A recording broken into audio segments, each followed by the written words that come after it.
ಇವತ್ತು ಈ ಮಾವಿನಕಾಯಲ್ಲಿ ಒಂದು ಹೊಸ ರೆಸಿಪಿ ಮಾಡ್ತಾ ಇದ್ದೀನಿ. ಸ್ವಲ್ಪ ಡಿಫ್ರೆಂಟ್ ರೆಸಿಪಿ ಅಂತಲೇ ಹೇಳ್ಬೋದು. ತುಂಬ ಜನ ಇದನ್ನು ಟ್ರೈ ಮಾಡಿರಲ್ಲ. ತುಂಬ ಚೆನ್ನಾಗಿರುತ್ತೆ.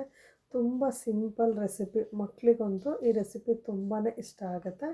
ಮಾವಿನಕಾಯಿ ಸೀಸನ್ ಆಗಿರೋದ್ರಿಂದ ಮಾವಿನಕಾಯಿ ಧಾರಾಳವಾಗಿ ಸಿಗ್ತಾ ಇದೆ ಅಲ್ವಾ. ತುಂಬ ಬೇಗ ಇದನ್ನು ಮಾಡ್ಕೊಳ್ಬೋದು. ನೋಡಿ, ಈ ರೀತಿ ಮಾವಿನಕಾಯಿ ತೊಗೊಂಡಿದ್ದೀನಿ. ಈ ಮಾವಿನಕಾಯಿ ತುಂಬ ಹುಳಿನೂ ಇಲ್ಲ, ಸಿಹಿನೂ ಇಲ್ಲ, ಆ ಥರ ಮಾವಿನಕಾಯಿದು. ನೀವು ಬೇಕಿದ್ರೆ ಗಿಣಿ ಮಾವಿನಕಾಯಿ ಅಂದರೆ ತೋತಾಪುರಿ ಮಾವಿನಕಾಯಿ ಈಸಿಯಾಗಿ ಸಿಗುತ್ತೆ ಎಲ್ಲ ಕಡೆ, ಅದನ್ನು ಬೇಕಿದ್ರೆ ತೊಗೊಳ್ಬೋದು.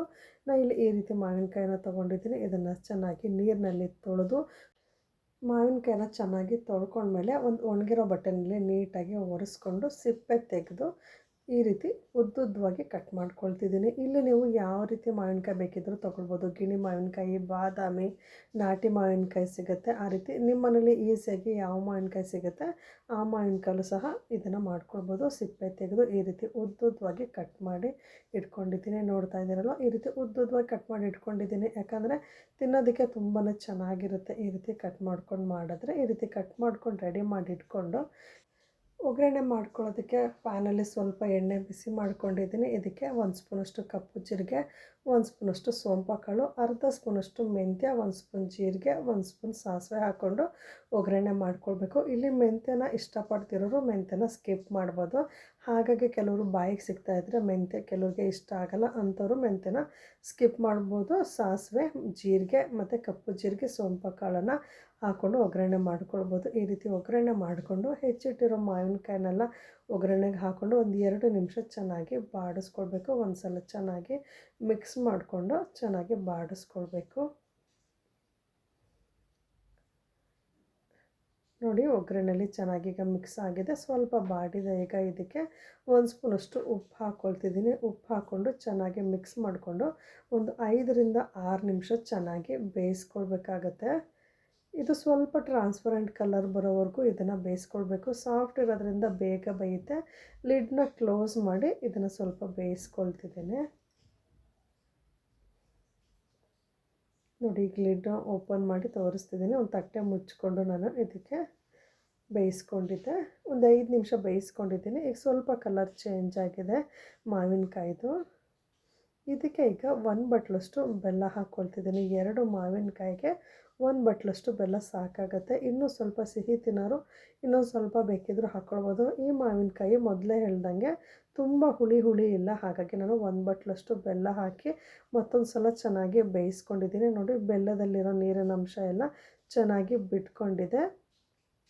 ಈ ಟೈಮಲ್ಲಿ ಪ್ಲೇಟ್ ತೆಗೆದುಬಿಟ್ಟು 1 ಸ್ಪೂನಷ್ಟು ಅಚ್ಚ ಖಾರದ ಪುಡಿನ ಹಾಕ್ಕೊಳ್ತಿದ್ದೀನಿ. ನಾನು ಇಲ್ಲಿ ಮೀಡಿಯಮ್ ಖಾರ ಹಾಕ್ಕೊಂಡಿದ್ದೀನಿ. ಇನ್ನೂ ಸ್ವಲ್ಪ ಖಾರ ತಿನ್ನೋರು ಇನ್ನೂ ಸ್ವಲ್ಪ ಖಾರ ಹಾಕ್ಕೊಳ್ಬೋದು. ನಿಮಗೆ ಮಾವಿನಕಾಯಿ ಕ್ರಂಚಿಯಾಗಿ ಸಿಗಬೇಕು, ಬೆಲ್ಲ ಎಲ್ಲ ಜ್ಯೂಸಿಯಾಗಿರ್ಬೇಕಂದ್ರೆ ಅಚ್ಚ ಖಾರದ ಪುಡಿನ ಹಾಕಿ ಚೆನ್ನಾಗಿ ಮಿಕ್ಸ್ ಮಾಡ್ಕೊಂಡ್ಮೇಲೆ ಸ್ಟವ್ನ ಆಫ್ ಮಾಡಿಕೊಂಡು ಹಾಗೆ ಬೇಕಿದ್ರೆ ತಿನ್ಬೋದು.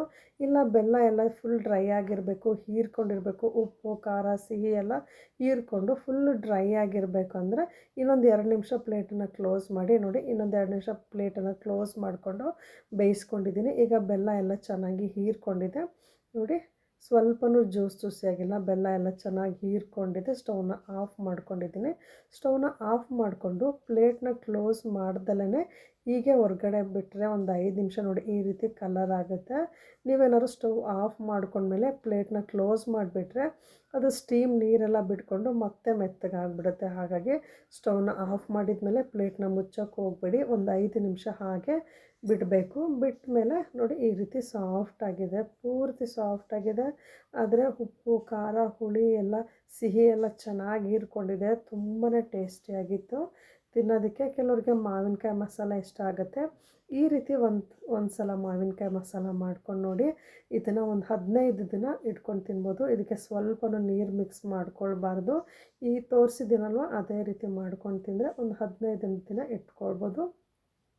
ಪೂರ್ತಿಯಾಗಿ ತಣ್ಣಗಾದಮೇಲೆ ಒಂದು ಏರ್ಟೈಟ್ ಬಾಕ್ಸ್ಗೆ ಹಾಕಿ ಫ್ರಿಜ್ಜಿಗೆ ಇಟ್ಕೊಳ್ಳಿ.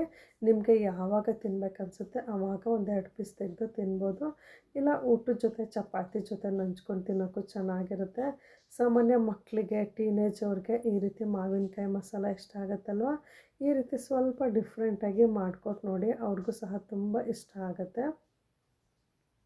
ನೋಡಿ ಎಷ್ಟು ಚೆನ್ನಾಗಿ ಕಲರ್ ಬಂದಿದೆ ಅಂತ. ಬೆಲ್ಲದ್ದು ಒಳ್ಳೆ ಕಲರ್ ಬಂದಿದೆ. ತುಂಬ ಏನೋ ಖಾರ ಹಾಕಿಲ್ಲ, ಮೀಡಿಯಮ್ ಖಾರ ಹಾಕಿದ್ದೀನಿ. ಹಾಗಾಗಿ ಈಸಿಯಾಗಿ ಒಂದು ಪೀಸ್ ಕೈಯಲ್ಲೇ ಇಟ್ಕೊಂಡು ತಿನ್ಬೋದು. ಹೋಗ್ತಾ ಬರ್ತಾ ಮಕ್ಕಳು ತಿಂತಾ ಇರ್ತಾರೆ. ತುಂಬ ಇಷ್ಟ ಆಗುತ್ತೆ ಮಕ್ಕಳಿಗೆ ಈ ಥರದ್ದು. ಈ ರೆಸಿಪಿ ನಿಮಗೆ ಇಷ್ಟ ಆಗಿದ್ದರೆ ವಿಡಿಯೋ ಲೈಕ್ ಮಾಡಿ, ಶೇರ್ ಮಾಡಿ. Thank you.